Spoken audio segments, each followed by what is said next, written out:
उज्जैन में उस समय सनसनी मच गई जब अचानक क्षिप्रा नदी आग उगलने लगी। नदी में होते धमाकों को देखकर हर कोई हैरान था।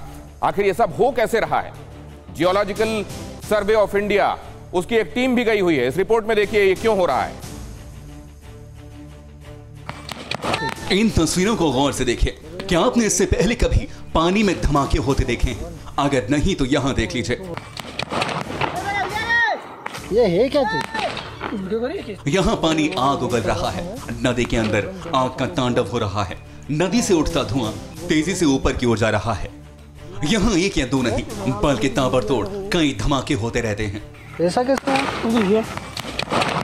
ये तस्वीरें उज्जैन में त्रिवेणी ब्रिज के पास क्षिप्रा नदी से आई हैं। स्थानीय लोगों के मुताबिक पिछले 3 दिनों से डैम के पास भूगर्भीय धमाकों के साथ साथ क्षिप्रा नदी के पानी में विस्फोट भी हो रहा है, जिसके चलते ग्रामीणों में दहशत का माहौल है। इधर खबर का पता लगते ही उज्जैन कलेक्टर ने भूगर्भीय जानकारों से संपर्क साधा है। देखा हमने दूर से, हम वहाँ नहा रहे थे, देखा कि यहाँ पर पानी बम जैसा फूटने लगा है, तो उसके कारण हम देख के वापस चले गए। दरअसल 13/5 को शनिश्चरी अमावस्या के मौके पर हजारों श्रद्धालु डुबकी लगाने आएंगे। ऐसे में प्रशासन कोई भी रिस्क नहीं लेना चाहता। और इस खबर से जुड़ी हुई एक अहम खबर आपको बता दें। क्षिप्रा नदी में विस्फोट होने के खबर के बाद geological survey of India GSI की टीम पहुंची है उज्जैन। क्षिप्रा नदी से 8 सैंपल लिए गए हैं और इनको जांच के लिए भोपाल भेजा गया है। नदी में लगातार हो रहे विस्फोटों से तमाम लोग दहशत में हैं। ऐसा क्यों हो रहा है? क्या कोई ईश्वरीय प्रकोप है? बहरहाल वैज्ञानिक इस बारे में समझने की कोशिश कर रहे हैं कि ऐसा क्यों हो रहा है।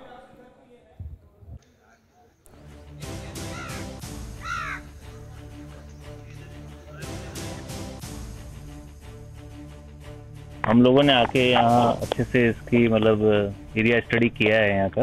तो हमने ये देखा है कि जो अभी एट प्रेजेंट जिस तरह की वीडियोस वगैरह फुटेज वगैरह दिखाई गई थी, उस तरह का कोई भी जो है अभी कुछ दृष्टिगोचर हो नहीं रहा है कुछ भी।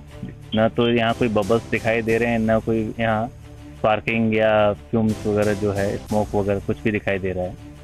फिर भी हमने जो है अपने हिसाब से यहाँ वाटर सैंपल जैसे बताया गया है हमने वो कलेक्ट कर लिए हैं। उनकी स्टडी जल्दी हो जाएगी, उसके बाद ही हम कुछ कह पाएंगे। मकरंद काले हमारे संवाददाता इस बारे में और ज्यादा जानकारी लेकर हमारे साथ जुड़ रहे हैं। मकरंद, इस वक्त क्या अपडेट है? क्योंकि ये टीम तो कह रही है कि इस समय नदी शांत है। तब जब ये हो रहा था किस समय से किस समय के बीच हुआ था और कितना लंबा स्ट्रेच था नदी का जहां पर ये विस्फोट देखने को मिल रहे थे?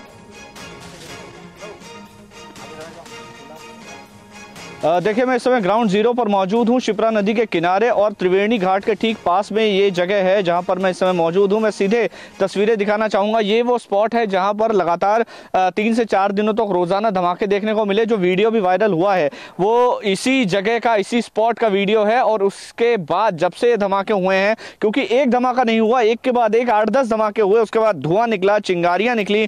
हम तस्वीरों में भी देख पा रहे हैं कि किस तरह से आग के गोले फूट रहे थे। और उसके बाद यहाँ के काफी दहशत में है। पीएचई के कर्मचारी जो यहाँ पर काम कर रहे थे, उनमें से कुछ को इससे चोटें भी लगी हैं और वो ये कह रहे हैं कि कुछ धमाके के साथ लोहे का कुछ टुकड़े जैसे उड़े थे, जिनकी वजह से उनको हाथ में चोट भी आई। और ये पूरा घटनाक्रम पिछले 2 से 3 दिनों तक लगातार हुआ और अभी फिलहाल जो है यहाँ पर शांत है। जो जियोलॉजिकल सर्वे ऑफ इंडिया की टीम भी यहाँ पर आई थी और उन्होंने भी अभी फिलहाल यहाँ से 8 से 10 सैंपल्स लिए हैं। जो लोग यहाँ पर मौजूद थे उनसे बात करते हैं। क्या घटनाक्रम हुआ था? आप यहाँ पर क्या कर रहे थे उस समय? मेरे यहाँ पे ड्यूटी लगी हुई है। हाँ। और सुबह 8 से मैं मतलब 5 बजे ड्यूटी लगी यहाँ पे। हाँ। और पेड़ सुन यहाँ से धमाका हुआ चालू। कहाँ से धमाका चालू हुआ? यहाँ से? हाँ, यहाँ से। मैं कैमरामैन से कहूँगा ये स्पॉट दिखाए, यहाँ से धमाके होने चालू हुए थे। जो मेरे दाईं तरफ आप देख रहे हैं जगह, यहाँ पर धमाका होना चालू। पूरी लाइन यहाँ से यहाँ तक जैसे फटाके जैसे लड़ नहीं फूटती, ऐसे लड़ फूट रही यहाँ से। अच्छा, लड़ फूट रही थी? जी जी हाँ। ठीक है। आपको चोट भी लगी है इसमें?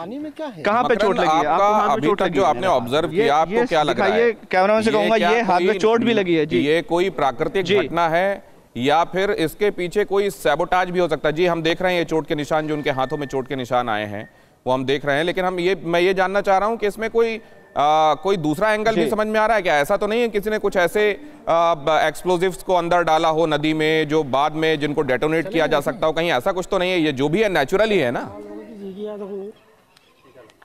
नहीं मतलब पानी में क्या है? देखिए 2-3 इसमें थ्योरीज जो जियोलॉजिकल सर्वे ऑफ इंडिया की टीम है उसने 2-3 थ्योरीज बताई हैं। ये जो स्पॉट आप देख रहे हैं ये दरअसल शिप्रा नदी का वो जगह है जो स्टॉप डैम के ठीक पास में है। तो इसमें 2-3 कंडीशंस है। एक तो ये हो सकता है कि कोई केमिकल जो है वो गंदगी के साथ बहकर आकर यहाँ पर रुक गया हो और उसके बाद जैसे ही वो हवा के संपर्क में आया उसमें विस्फोट हो गया। दूसरा एक भूगर्भीय हलचल भी एक फैक्टर इसमें हो सकता है और साथ ही साथ ये भी हो सकता है कि कुछ विस्फोटक जैसा पानी से बह करके आया हो और जब वो संपर्क में आया है हवा के संपर्क में आया हो तब उसमें विस्फोट देखने को मिला हो। क्योंकि पिछले 2 दिनों से अभी तक कोई हलचल देखने को नहीं मिली है। इसीलिए जो सर्वे करने वाले लोग हैं ये बिल्कुल वैसा ही है जैसे आप सोडियम को जब कभी पानी में डालते हैं तो जैसे वो रिएक्ट करता है, जैसे चिंगारी उठती है, कमोबेश वैसी तस्वीरें दिखाई दे रही हैं। बहरहाल जांच के बाद ये सामने आएगा ये क्या था। बहुत शुक्रिया हमारे तक ये जानकारी पहुंचाने के लिए। न्यूज़ टॉप 9 रोज सुबह 7 बजे और शाम 7 बजे सिर्फ TV9 भारतवर्ष पर।